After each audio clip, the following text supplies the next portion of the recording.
Good morning, friends. Today we are going to deal about Article 19 of the Indian Constitution. Basically, we all know that what is Article 19 of the Indian Constitution. This is right to freedom of speech and expression. We basically know the term right to freedom of speech and expression.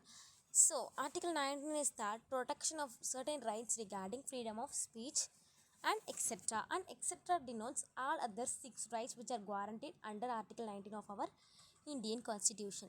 First, we have totally five subclauses in Article 19, and the first subclause states that the subclause 1 we have A, B, C, D, E, and G. A states that freedom of speech and expression, so that you may speak whatever you want. Every citizen of our country has a right to speak. And Article 19 subclause B states that to assemble peacefully without arms. You can assemble anywhere peacefully in a group, and but it should be without arms. Okay. Next is that C subclause C is that to form associations or unions. You can form associations or unions groups, but that should not affect the country. Next is that to move freely throughout India. You can move from one place to another place, and you can reside wherever you want. That is the move freely throughout India. And E is that to reside in any part of the territory. In any part of the territory you can reside. And G is that to practice any profession. You can carry out any profession or any religion.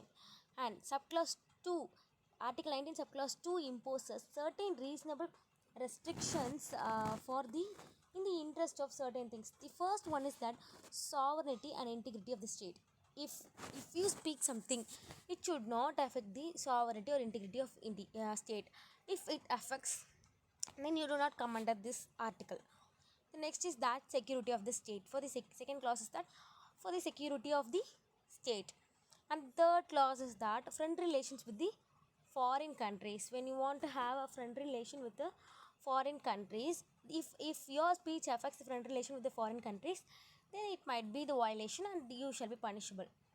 And next is that public order. It should not affect the public order, public peace, and it should not be against the decency or morality. Whatever we speak should not be in an obscene manner that affects the decency or morality. And nothing amounts to the contempt of court. When criticizing a judge or other proceeding to the court, such things amounts to the contempt of court. You cannot speak such things. Defamation is nothing but spoiling the reputation of the other persons. And then the incitement to an offense. Incitement means in the sense, if you are abating to an offense by the other person to do such an offense, then you cannot speak in such a way. So these are the restrictions that are brought in the second clause.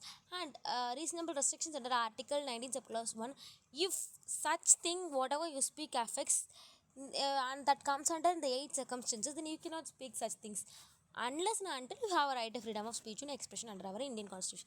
We have two famous case laws, that Ramesh Thapar versus State of Madras and Brij Bhushan versus State of Delhi. These two case laws are famous because of the fact that from these cases only the right to freedom of press is also included under right of freedom of speech and expression. So, as we discussed earlier, we have freedom of speech, expression, freedom of assembly, freedom of association, freedom of movement, freedom of residing in anywhere and settling in any part of the territory or state, and freedom of having any profession or professing any religion. Also, you have freedom. And we all know about the famous case laws of Kesavananda Bharati, which is state of Kerala. See, from there only the constitutional amendment came, and the right to property in the fundamental right was taken away, and it was been kept under the DPSP. And later it has been stated that the basic structure, basic doctrine structure was been of our Indian Constitution has been altered according to the preamble of our Indian Constitution. So the Article 19 was been interpreted in the case of Kesavananda Bharati, which is state of Kerala, also the famous case laws. That's all. Thank you.